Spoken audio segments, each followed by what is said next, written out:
안녕하세요. 헤브론교회 성도님들 잘 지내셨죠? 네, 7월의 마지막 주 월요일입니다. 헤브론 만나 저희 시작할 때 얼마큼 하게 될지 잘 모르는 채로 시작했는데요. 예, 어느덧 시간이 이렇게 흘러서 이 헤브론 만나 재밌는 성경은 벌써 구약의 마지막 책 말라기를 공부하게 되었습니다. 네, 지금까지 같이 공부해 주시고 또 응원해 주신 분들 모두 감사드리고요. 네, 이 공부를 통해서 조금이나마 성경을 좀 더 잘 알게 되었기를 기대해 봅니다. 구약의 마지막 시간입니다. 이제 다음 시간에는 신약으로 넘어가게 될 텐데요. 말라기 성경 한눈에 보기에서 대체적인 내용들 또 이 전체 내용을 요약을 했기 때문에 특별히 다른 내용을 덧붙이기보다 이 말라기의 마지막 부분을 같이 한번 살펴보려고 합니다. 제가 성경 한눈에 보기에서 시간이 없어서 충분히 다루지 못하고 맨 마지막 부분에 한마디 잠깐 하고 넘어간 것이 이 마지막 부분이에요. 이 말라기서가 전체적으로 6개의 문답으로 되어 있다고 했잖아요. 이 문답이 마친 뒤에 아주 짧은 부록으로 부록과 같은 그런 3절의 말씀이 덧붙여지면서 말라기서를 마치게 되는데요. 이 시간에 이 마지막 부록과 같은 3절 같이 한번 살펴보도록 하겠습니다. 예, 말라기서의 마지막 결론은 4장 4절, 5절, 6절인데요. 예, 이것은 말라기의 결론이기도 하지만 우리가 잘 아는 대로 말라기서가 구약 전체의 마지막 책이기 때문에 구약 전체를 마무리하는 부분이라고도 우리가 볼 수 있죠. 그래서 이 부분을 같이 살펴볼 건데요. 먼저 한번 4절부터 6절까지를 같이 한번 읽어보면 좋겠습니다. 너희는 내가 호렙에서 온 이스라엘을 위하여 내 종 모세에게 명령한 법 곧 율례와 법도를 기억하라. 보라, 여호와의 크고 두려운 날이 이르기 전에 내가 선지자 엘리야를 너희에게 보내리니 그가 아버지의 마음을 자녀에게로 돌이키게 하고 자녀들의 마음을 그들의 아버지에게로 돌이키게 하리라. 돌이키지 아니하면 두렵건대 내가 와서 저주로 그 땅을 칠까 하노라 하시니라. 아멘. 이렇게 되어 있는 이 결론 크게 2개의 권면으로 나누어서 한번 살펴보도록 하겠습니다. 자, 먼저 첫 번째 권면은 4절 말씀입니다. 너희는 내가 호렙에서 온 이스라엘을 위하여 내 종 모세에게 명령한 법 곧 율례와 법도를 기억하라. 이렇게 말씀하고 있습니다. 예, 율례와 법도 율법이죠. 이 율법 하나님의 말씀을 기억해야 하는 이유가 무엇일까요? 그 이유가 바로 앞에 나와 있었습니다. 4장 1절과 2절을 읽어볼게요. 만군의 여호와가 이르노라. 보라, 용광로 불같은 날이 이르니니 교만한 자와 악을 행하는 자는 다 지푸라기 같을 것이라. 내 이름을 경외하는 너희에게는 공의로운 해가 떠올라서 치료하는 광선을 비추리니 너희가 나가서 외양간에서 나온 송아지같이 뛰리라. 아멘. 네, 무엇을 말씀하고 있습니까? 용광로 불같은 날이 이를 것이다 라고 말씀하고 있습니다. 왜 율법을 기억해야 하는가? 왜냐하면 용광로 불같은 날이 이를 것이기 때문입니다. 심판의 날이 이를 것이기 때문입니다. 그 심판이 어떻게 될 것이냐면 교만한 자와 악을 행하는 자는 지푸라기 같이, 지푸라기가 얼마나 잘 타나요? 이 예전에 이 아궁이 같은 곳에 불을 뗄 때 요즘처럼 뭐 기름이 있는 것도 아니고 스타터가 있는 것도 아닐 때 이 지푸라기로 처음 불을 붙여서 이 아궁이 불을 뗐잖아요. 그만큼 불이 잘 붙는 그런 것인데 용광로 불같은 날이 이를 때에 이 악을 행하는 자들은 모두 그렇게 불타게 될 것입니다. 반대로 하나님의 이름을 경외하는 사람들에게는 치료하는 광선을 비추어 주시고 그래서 외양간에 나온 송아지처럼 그렇게 뛰어놀게 될 것입니다. 심판이 있을 것이고 보상이 있을 것입니다. 그날이 이를 것입니다. 그렇기 때문에 이 날을 기억하고 그래서 하나님의 말씀을 기억해야 한다라는 것입니다. 그러니까 이 구약의 마지막 책은 그리고 구약 전체를 마무리하는 이 결론은 그날이 이를 것이다. 심판의 날이 반드시 이를 것이다 라는 말씀으로 마치고 있는 것입니다. 그러므로 우리는 율법을 행해야 된다 이렇게 말씀하고 있는 것입니다. 여기 4절 말씀에 기억하라 라고 했는데요. 이 기억하라라는 것은 단지 생각하라 라는 말씀이 아니죠. 이 단어와 같은 단어가 8장 1절에 사용되었었는데요. 하나님이 노아와 그와 함께 방주에 있는 모든 들짐승과 가축을 기억하사 하나님이 바람을 땅 위에 불게 하시매 물이 줄어들었고, 이런 말씀들에서 보이는 이 기억하다라는 단어는 잊고 있다가 맞다! 내가 노아를 깜빡했구나. 이렇게 기억했다라는 말씀이 아닙니다. 이 기억했다라는 이 단어는 그 뒤에 하나님의 행하심, 그 하나님의 일하시는 그 동사를 시작하게 만드는 단어예요.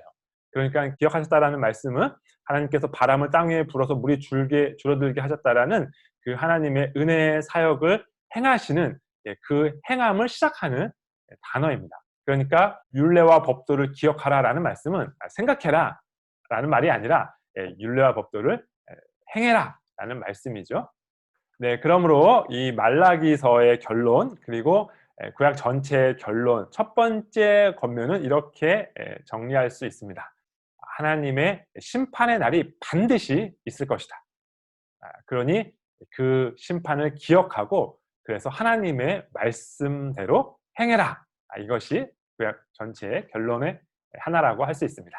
자, 그럼 이제 말라기서의 두 번째 권면, 구약 성경 전체를 결론짓는 마지막 두 번째 결론의 권면을 살펴보겠습니다.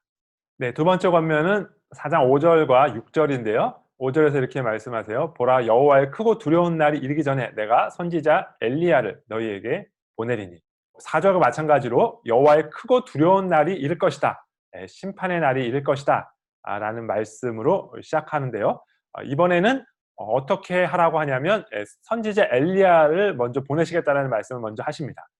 선지자 엘리야를 보낸다고 하시니까 죽었던 엘리야가 다시 살아나서 돌아오는 것인가? 환생하는 것인가? 이렇게 생각하시지는 않으시죠? 이 엘리야를 보낸다는 말씀을 신약 성경에서는 이렇게 해석하고 있습니다. 그가 또 엘리야의 신령과 능력으로 주 앞에 먼저 와서 아버지의 마음을 자식에게 거스르는 자를 의인의 슬기에 돌아오게 하고 주를 위하여 세운 백성을 준비하리라. 아멘. 이 세례 요한이 엘리야의 신령과 능력으로 오게 될 것이다. 그래서 이 말라기서에 예언되어 있던 아버지의 마음을 자식에게 돌이키게 하는 그런 일을 하게 될 것이다 라고 말하고 있습니다. 그러니까 이 엘리야가 다시 온다라는 것은 엘리야가 아니고 엘리야의 심령과 능력으로 오는 사람을 가리키는 것입니다. 그렇다면 이 엘리야의 심령과 능력은 무엇을 말하는 것일까요? 그것은 이어지는 4장 6절에서 보다 자세하게 설명하고 있습니다. 그가 아버지의 마음을 자녀에게로 돌이키게 하고 자녀들의 마음을 그들의 아버지에게로 돌이키게 하리라. 돌이키지 아니하면 두렵건대 내가 와서 저주로 그 땅을 칠까 하노라 하시니라. 돌이키다라는 단어가 3번 반복되고 있습니다. 초상급이라고 했죠. 그러니까 이 엘리야의 사역의 핵심은 돌이키게 하는 것이라고 우리가 알 수 있습니다. 그러니까 이 엘리야의 능력과 심령을 가진 사람의 사역은 백성을 돌이키게 하는 그 사역일 것이다라는 것이죠. 엘리야의 사역이 돌이키게 하는 사역이었나요? 네, 그렇습니다.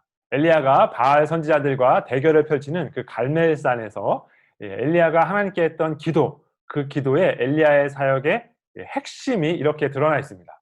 여호와여 내게 응답하옵소서, 내게 응답하옵소서. 이 백성에게 주 여호와는 하나님이신 것과 주는 그들의 마음을 되돌이키심을 알게 하옵소서. 아멘. 여호와 하나님이야말로 참된 하나님인 것을 알고 하나님께로 되돌이키는 것, 이것이 바로 엘리야 사역의 핵심이었습니다. 엘리야의 심령과 능력을 가진 사람은 엘리야의 이 사역, 돌이키게 하는 사역을 하게 될 것입니다. 네, 이 엘리야의 심령과 능력으로 온 사람이 누구였나요? 앞에서 잠깐 말씀드렸습니다만 세례 요한이었죠. 예수님께서 이렇게 풀어서 말씀을 해주시는 장면이 마태복음에 이렇게 기록되어 있습니다. 제자들이 물어요. 어찌하여 서기관들이 엘리야가 먼저 와야 하리라 하나이까? 서기관들은 사실 성경을 잘 알고 있었습니다. 그래서 이 말라기 마지막에 엘리야가 먼저 와야 된다라는 것을 잘 알고 있었습니다. 그런데 그 성경 구조는 잘 알고 있었지만 실제로 엘리야의 심령과 능력으로 온 그 사람이 누구인가, 그들이 왔을 때 그를 알아보지는 못했죠. 예수님께서 이렇게 대답하죠. 11절에서는 서기관들이 잘 알고 있다, 성경을 잘 알고 있다, 이렇게 말씀하시는 것과 같습니다. 엘리야가 과연 먼저 와서 모든 일을 회복하리라. 그런데 12절에서는 성경을 제대로 아는데 그것이 어떻게 지금 적용되고 있는지는 모르는구나, 이렇게 말씀하시는 것 같아요. 엘리야가 이미 왔으되 사람들이 알지 못하고 임으로 대우하였도다, 이렇게 말씀하십니다. 그리고 나서 세례 요한이 바로 그 엘리야다라는 것을 제자들이 깨닫게 됩니다.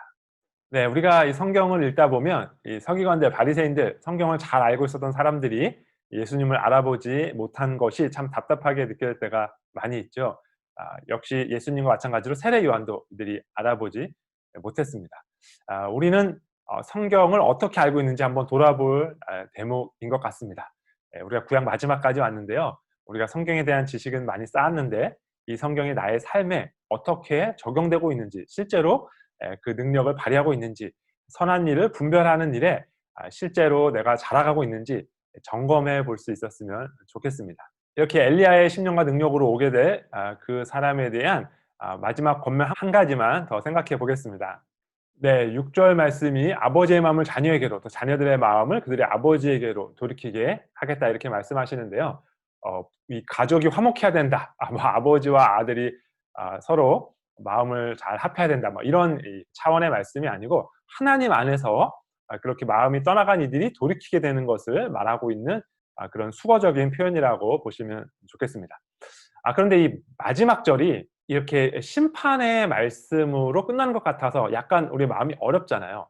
그렇게 하지 않으면 내가 와서 저주로 그 땅을 칠까 하노라, 이렇게 이제 말라기서가 마치고 구약이 마친다는 것이 좀 그럴 수 있는데요. 사실 용법을 따라서 번역하면 이게 목적절이 돼야 됩니다. 그러니까 그렇게 하지 않으면 내가 저주로 그 땅을 칠 것이다, 이것이 아니고 내가 저주로 그 땅을 치지 않도록 자녀들의 마음을 돌이키게 할 것이다, 이렇게 해석하는 것이 좋습니다.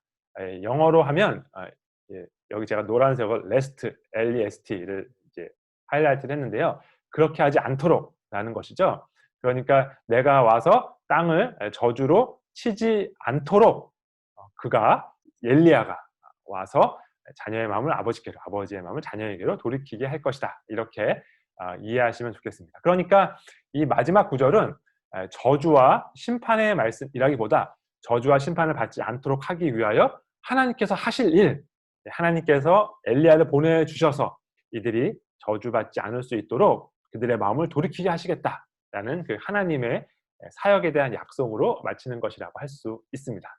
네, 그러니까 이 말라기서의 마지막 이 결론 부분, 그리고 구약성경 전체의 결론 부분은 크게 두 가지 권면으로 마친다고 할 수 있습니다. 첫 번째는 이 심판의 날이 반드시 올 것이다. 그러니까 율법을 기억하고 지켜 행해라 라는 권면의 말씀입니다. 두 번째 권면의 말씀은 역시 심판의 날이 반드시 있을 것인데 그 전에 하나님께서 엘리야를 보내주실 것이다. 그리고 그 심판으로 이 땅이 완전히 멸망하지 않도록 이 엘리야가 하나님의 백성들의 마음을 돌이키게 하는 그 사역을 할 것이다 라는 하나님의 그 은혜의 약속, 이 두 가지로 이루어져 있습니다. 우리는 이 두 가지 사이의 균형이 참 중요하다는 것을 잘 알고 있습니다. 한편으로 우리가 율법을 잘 지켜야 하지만 다른 한편으로는 우리의 마음을 돌이키게 하는 그 일을 우리가 할 수 없기 때문에 하나님이 주시는 은혜로만 가능하다는 것을 알고 있습니다. 이 두 가지 사이의 균형을 잘 잡는 것이 복음을 온전하게 이해하고 또 말씀을 잘 이해하는 것이죠. 자, 이 말라기서를 마치기 전에 우리가 한 가지만 더 생각해 보고 마치도록 하겠습니다. 지금 이 결론의 첫 번째, 두 번째 모두 하나님의 심판의 날이 예언되고 있습니다. 여호와의 크고 두려운 날, 그 날은 백성들을 심판하는 날이었습니다. 그런데 그 날이 왔을까요? 이 말씀을 우리처럼 온전하게 성경 전체에 눈을 가지고 보지 못했던 세례 요한은 이 말씀이 매우 이해하기 어려웠던 것 같습니다. 그래서 세례 요한이 감옥에 갇혔을 때 예수님께 이렇게 질문을 하잖아요. 요한이 옥에서 그리스도께 하신 일을 듣고 제자들을 보내어 예수께 여짜오되 오실 그이가 당신이오니이까 우리가 다른 일을 기다리오리이까. 그렇게 성령 충만했던 세례 요한이 왜 예수님을 알아보지 못했을까요? 네, 왜냐하면 우리가 방금 보았던 이 말라기서의 말씀 때문인 것 같습니다. 말라기서에서 하나님께서 저주로 땅을 치지 않기 위하여 엘리야를 보내서 백성들의 마음을 돌이키게 하시겠다고 하셨어요. 그런데 세례 요한의 정말 열정적인 사역에도 불구하고 사람들은 마음을 돌이키지 않았습니다. 그러니까 이 말라기서를 알고 있었던 세례 요한은 이제 남은 것은 심판뿐이다. 이렇게 엘리야의 심령과 능력으로 사역한 나의 사역에도 불구하고 백성들은 끝내 돌이키지 않았으니 이제 남은 것은 하나님께서 오셔서 여호와의 크고 두려운 날에 심판하시는 것밖에 없다라고 생각을 한 것이죠. 그러니 예수님께서는 세례 요한이 감옥에 갇혔을 때 이게 심판을 시작하셨어야만 했습니다. 그런데 예수님께서 그걸 하지 않으신 거예요. 예수님께서는 계속 사람들을 치유하시고 죄인들을 용서하시고 이런 사역들만 하셨잖아요. 그러니까 과연 예수님께서 심판을 가져오시는 그 메시아가 맞는가라고 세례 요한은 의심할 수밖에 없었던 것이죠. 이 여호와의 크고 두려운 날 이루어지게 될 이 심판, 이 심판의 날이 왔을까요? 네, 이 심판의 날은 왔습니다. 바로 예수님의 십자가 위에서 그 심판의 날이 이루어졌습니다. 사실 이것은 매우 놀라운 은혜입니다. 세례 요한도 상상하지 못했던 놀라운 은혜입니다. 하나님께서 말씀하셨던, 예언하셨던 그 심판의 날이 다름 아닌 예수님의 머리 위에서 이루어졌습니다. 구약을 마무리하면서 이 은혜가 우리에게 가득하게 되기를 소원합니다. 예수님의 십자가는 대가 없는 십자가가 아니었습니다. 구약에 예언되어 있던 그 수많은 심판을 모두 짊어진 십자가였습니다. 우리가 그 십자가의 은혜를 되새기면서 이제 구약을 마치고 이제 신약으로 넘어가도록 하겠습니다. 오늘 하루도 그 하나님의 은혜를 깊이 묵상하는 하루 되기를 소원합니다. 오늘의 헤브론 만나 재밌는 성경 여기까지입니다.